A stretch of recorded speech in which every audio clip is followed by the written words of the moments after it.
অনুপম বলতে চায়নি তার গল্প, কিন্তু কিছু অনুভূতি আছে যা বুকের ভেতরে চেপে রাখা যায় না। নাম কল্যাণী। নিরীহ একটা মেয়ে, নড়াইলের এক মেঘলা গ্রামের মতোই শান্ত, নিঃশব্দ। আর আমি অনুপম। নড়াইল শহরের ছোট একটা চাকরি করি। সেখানেই প্রথম দেখা কল্যাণীর সঙ্গে। ফেসবুক স্ক্রল করতে করতে হঠাৎ ওর আইডিটা চোখে পড়ে। আরে, এই মেয়েটা তো আমাদের অফিসেই নতুন জয়েন করেছে। ভাবলাম আরও অনেক মেয়ের মতো এও হয়তো চলেই যাবে, কিন্তু না, ও ছিল আলাদা। কিছুদিন পর আমার একটা পোস্টে কমেন্ট করলো সে। আমি অবাক। তারপর রিপ্লাই দিলাম, ও রিপ্লাই করলো। এই কথার খেলায় আমরা একে অন্যের ইনবক্সে এসে পৌঁছালাম। সরাসরি কথা খুব একটা হতো না, দেখা হলে শুধু একটুকরো হাসি আর চোখে একটা আলাদা চাওয়া।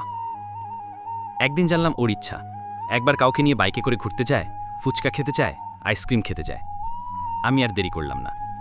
সেই সন্ধ্যায় বাইকে করে তাকে নিয়ে গেলাম শহরের রেল স্টেশনে। চোখে স্বপ্ন ছিল, মুখে লাজুক হাসি। ফুচকা খেলাম, গল্প করলাম।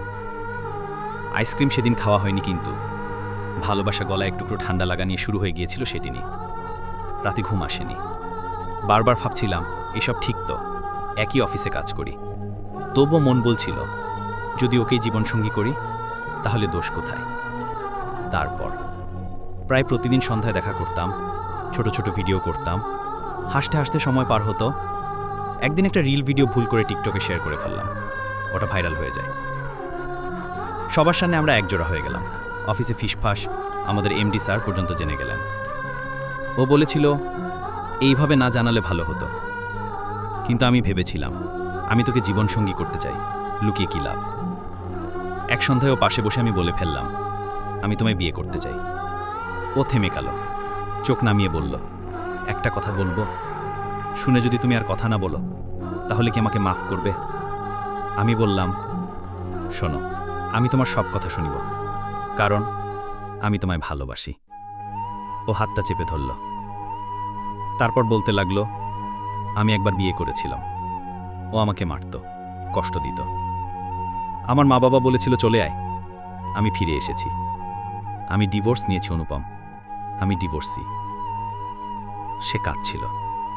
আমি শুধু বলেছিলাম তাতে কি, আমি তোমায় ভালোবাসি, এটাই যথেষ্ট। তারপর ওর মা, বাবা, আম্মু, আব্বু সবাই আস্তে আস্তে জানলো আমাদের সম্পর্ক। আমি ওর বাড়ি গেলাম, ছবি দেখালাম পরিবারকে। তারা রাজি হলো, বলল ছেলের পছন্দ মানে আমাদেরও পছন্দ। কিন্তু সব ভালোবাসারই এক কঠিন পরীক্ষা থাকে, এটাও তার ব্যতিক্রম নয়। ওর পরিবার চাই গোপনে বিয়ে হোক। আমার মা সন্দেহ করলেন। গোপনে কেন? আমার মা আমার ভাইকে দিয়ে খোঁজ নিলেন, সব জানলেন কল্যাণী ডিভোর্সি। এই একটুকু শব্দে যেন আমার পুরো আকাশ ভেঙে পড়ল। বাড়িতে ঝগড়া শুরু হলো। মা বললেন, তুই যদি ওকে বিয়ে করিস আমি তোর বাবাকে ডিভোর্স দেব। আমি ভেতর থেকে ভেঙে পড়ছিলাম। ওদিকে কল্যাণী পরিবার বলছে বিয়ে করো এখনই। আমি কিছুতেই পারছিলাম না সিদ্ধান্ত নিতে। শেষমেশ আমি তাকে কিছু না বলে একেবারে সরে গেলাম তার জীবন থেকে।